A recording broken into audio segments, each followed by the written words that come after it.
श्रद्धेय महासारथे, समस्त गुरुजनों को प्रति श्रद्धा मत होते हुए मैं सदन को नमन करता हूँ। मैं आपको बताना चाहता हूँ कि मैं यहाँ उपस्थित क्यों हुआ हूँ। पहली चीज ये कि प्रथम सेमेस्टर में था तो हमारे एक सर थे इंटरनेशनल लॉ के आर के पाठक सर, वो हम लोगों से हमेशा क्या करते थे, क्वेश्चन पूछा करते थे और उस पर हम लोगों की तरफ इशारा करके कहा करते थे बेटा कुछ तो बोलो, कुछ तो बोलो। तो हम लोग बड़ा डर जाते थे, कभी कभी सर छिपा लेते थे या फिर हिम्मत नहीं होती थी उस समय। लेकिन शायद उनकी बात आज जाके लग गई और मैं आप सभी के सामने आकर कुछ बोलने का साहस निकाल रहा हूँ। आप सभी विधि के विद्यार्थियों की तरह हमारी भी यात्रा प्रथम सेमेस्टर के कॉन्ट्रैक्ट के पेपर से शुरू हुई और अगले सेमेस्टर यानी कि छठवें सेमेस्टर में मूल कोर्ट के पेपर के साथ समाप्त हो जाएंगे। इस यात्रा में हमने कई सारी प्रेरणादायी बातें यहाँ पर सीखी है अपने विभाग से, कभी गुरुजनों के फटकार से तो कभी गुरुजनों के वात्सल्य से हमने कई सारी चीजें सीखी हैं। हमारे यहाँ शिक्षक तो प्रेरणादायी हैं ही, हमारा विभाग भी कम प्रेरणादायी नहीं है।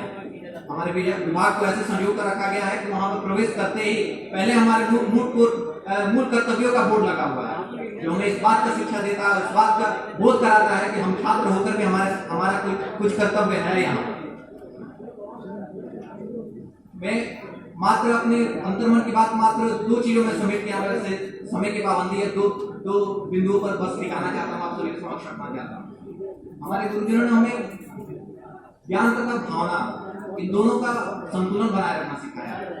और आज हमारे अधिष्ठाता महोदय यहाँ पर जब बोल रहे थे तो उन्होंने ये कहा कि विधि सिर्फ ज्ञान के लिए नहीं, उसको समाज को लाभान्वित करने के लिए हमें सीखना होगा। विधि का मात्र उद्देश्य ये नहीं है कि सिर्फ आप उससे ज्ञान प्राप्त करके और बड़े विधिवेत्ता बन जाए, ऐसा कुछ नहीं है। हमें ज्ञान तथा भावना के संतुलन को बनाकर ही समाज का उद्धार करना होगा। यह हमारे प्रोफेसर ने हमें सिखाया है। और दूसरा है सीखते रहने का गुण, जो ये हमारे विभाग का मौलिक गुण है, हमेशा जीवन में सीखते रहने का।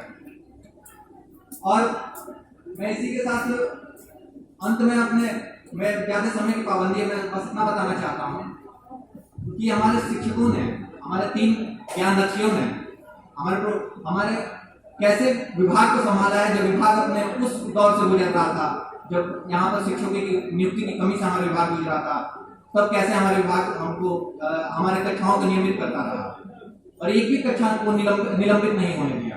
इसके लिए मैं अपने तीनों प्रोफेसर को धन्यवाद ज्ञापित करना चाहता हूँ, अपनी कृतज्ञता ज्ञापित करना चाहता हूँ।